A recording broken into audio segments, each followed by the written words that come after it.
But there was breaking news this week in Star There Wars. was. And I'm actually getting caught up on new developments as they're breaking while we are actually on the air right now. But Damon Lindelof exits Star Wars. How about that for a surprise? That's the story. Above the Line broke the story, and Deadline confirmed it, that their top secret Star Wars movie over there at Lucasfilm, directed by Charmin Obaid-Chinoy, has lost its screenwriters, Damon Lindelof and Justin Britt-Gibson. So, of course, I hear that C-3PO voice in my head, here we go again. Here we go again, man. Well, at least we can stop calling it the Lindelof film. All right. I think we're just going to call it the Charmin Obaid-Chinoy film, because he seems to be the only one that's sticking with it. What's wrong with just calling it the next Star Wars film? The next, I don't even know who Charmin Obaid-Chinoy is, for crying out loud. Why was her name get to stank up the whole next project? No, it's this dude right here on the screen. Who? Isn't it? Oh no, that was the writer. Chinoy. I'm sorry.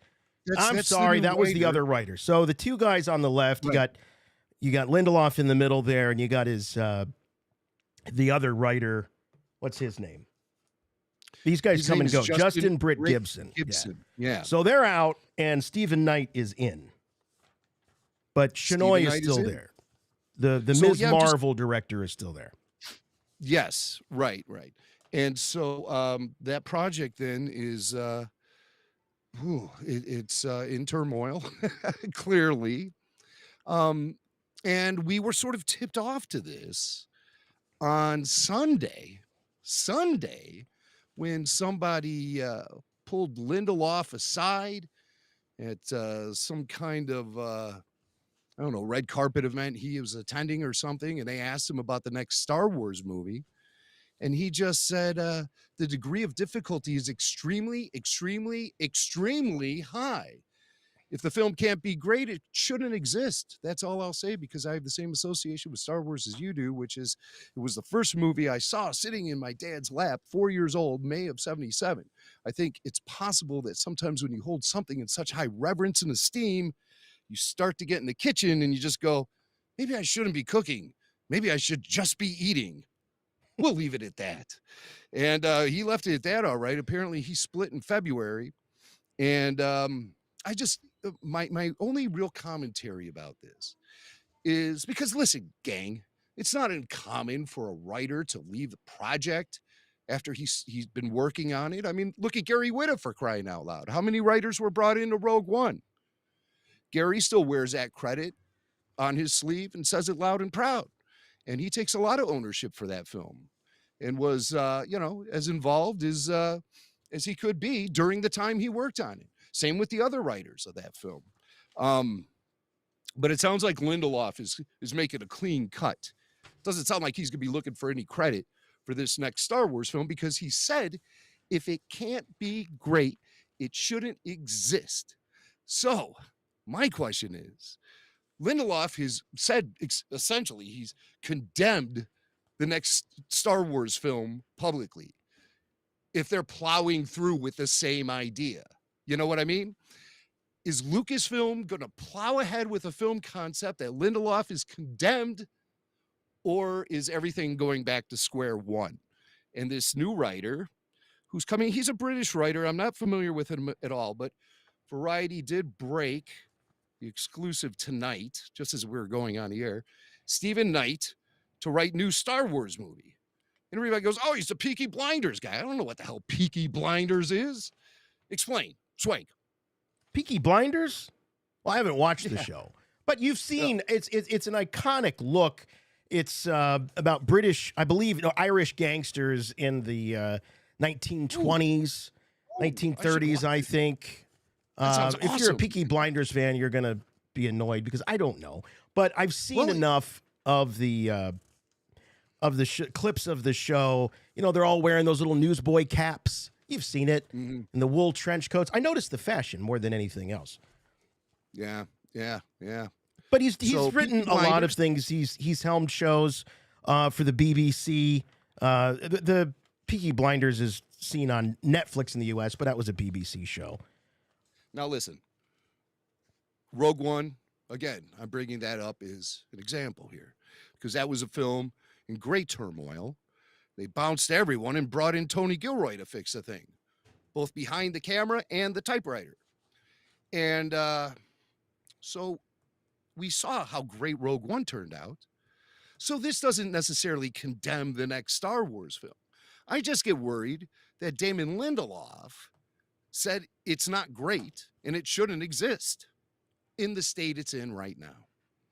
So if they're going to plow ahead and announce this thing at Star Wars Celebration in a few weeks, then how did they fix it so fast is my question. Or is it something entirely new? It's not fixed. Okay, so just a couple of thoughts that I have on this is I don't think he's condemning necessarily the concept, because if he hated the concept, why would he have written the screenplay? He wrote the screenplay based on a concept. Maybe it evolved into something beyond his control. We know that there are a lot of the wrong voices at the table when it comes to Star Wars productions. And it only takes guys like Jon Favreau and Tony Gilroy who have the drive and the clout to keep all that stuff off the back. Okay, fair enough. Or Ryan Johnson will play ball and do whatever he's told. Okay, fair enough. Let's say it has morphed into something else completely. They just announced the new writer. Let's say the writer was brought on board a week after Lindelof left. Maybe they had enough time to bang out another screenplay. My point is this enough to go on to announce the film at Star Wars Celebration? All they have is a release date. A director, and what we assume is a fairly new concept. Not even a concept that goes back 3, 4, 5 months. A concept that is likely, as you point out, something that morphed out of the Lindelof script, the Britt-Gibson screenplay, and is now taking on a new life with this Stephen Knight guy. Lindelof is turned off by it, doesn't agree with the idea, and therefore wants to go back to eating Star Wars instead of cooking Star Wars. And it's a good analogy. I like that. But it just sounds like he's taking a high road. He's taking a diplomatic way out. Because, I mean, he probably put a lot of blood, sweat, and tears into this thing. And what I'm thinking is that it morphed into something beyond his control. And that's why he and Justin are bailing. Now, and this is right. If I can, I just want to get this off my chest. Mm-hmm. This is right off the heels of Bob Iger making public statements saying it's imperative to be very careful with Star Wars, very careful in the approach to the franchise. They said the reason they put everything on pause is because of underperformance in both quality and, well, box office, if you want to look at Solo and the diminishing returns throughout the sequel trilogy. And just the whole idea that it's quality over quantity. Iger is looking to cut back on costs associated with producing everything across the board, television, movies, and he wants to know there's confidence behind the concept before the announcement and the green light. And this doesn't give me any confidence. This leads me to think that we're back at square one. And I think we are back at square one. Now, Michael here in the chat is saying you don't even know if this film is to be announced at Celebration. Oh, no, we do. we do know that they're supposed to announce a film at Celebration. We have that on very good authority. So that's not speculating. And as far as over speculating, you're listening to a Star Wars podcast that does analysis, speculation, and theory, and that's what we do here. So yeah, right. Everything's on the table, pal. Right, Everything right. is on the table. But as far as you don't even know if this is the film to be announced at Celebration, of course this is the film. It's not going to be the Taika Waititi film. What other film would it be? There's that one other one that is still in existence. That's Sean Levy's film. But he's got to finish Deadpool 3. But I don't think that is any further along. all of our sources have said that this is the most far along Star Wars movie in the pipeline. Oh, yes. And you may say things like, well, it wasn't officially announced and all of that, but I tend to believe that the leaks that came out about this project last year were coordinated and strategically pulled off by Lucasfilm insiders. You know, it was an unofficial announcement coming from within. Somebody on the inside was talking clearly because Lindelof definitely was attached to the project up till last month. Right. It was never officially announced, but he was officially talking about it. Oh, yeah. And that's the other thing, that they don't officially announce anything anymore. You just have to read Deadline and Variety. That's the closest thing you're going to get to an official announcement until it's some big PR whoop-de-doo. It's just the way it is. I color me disappointed, not surprised. I'm at the point where I'm not going to believe it until I'm sitting in the theater watching it. That's where I'm at. What you guys don't know, gentle listeners, is that the morning of this news broke late night on Monday about Lindelof leaving the project. Earlier that day, we were texting each other, Jason, FJ, Kyle, myself, and just out of the blue, Jason bet FJ, was it $50? $50. He tried to get me up to 200 at one point. You bet him just out of the blue that here, I have it right here. Yeah, because it's all on the old text.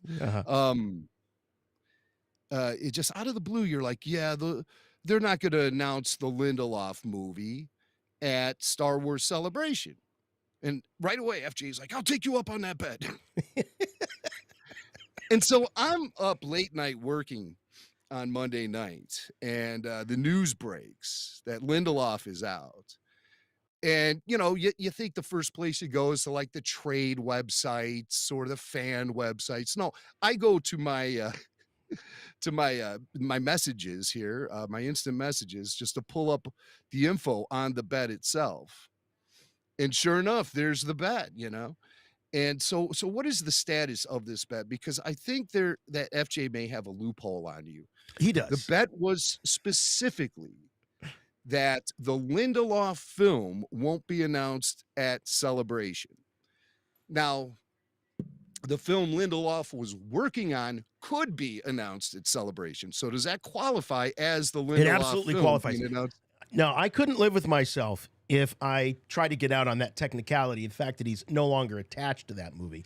But there has to be significant evidence that this isn't what our previous chat contributor said, another film that's in the pipeline that gets announced at Celebration. This has to be the one, and I think we'll know. We'll know. Yeah. If it's not Taika Waititi, yeah, and if they say Stephen Knight, yeah, we'll know. But if it's not Taika Waititi or Sean Levy, this is the movie. So, yeah, right. And Chinoy is the director. So I am going to absolutely pay up.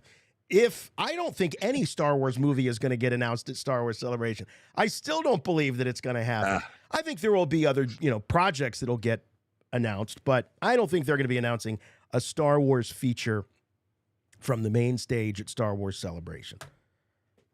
And I'm not putting qualifiers on the bet. It doesn't have to be main stage.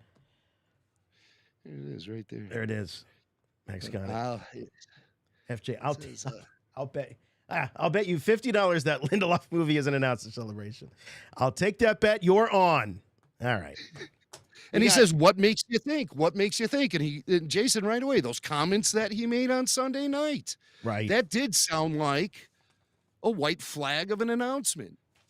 So, yeah. He was waving the white flag.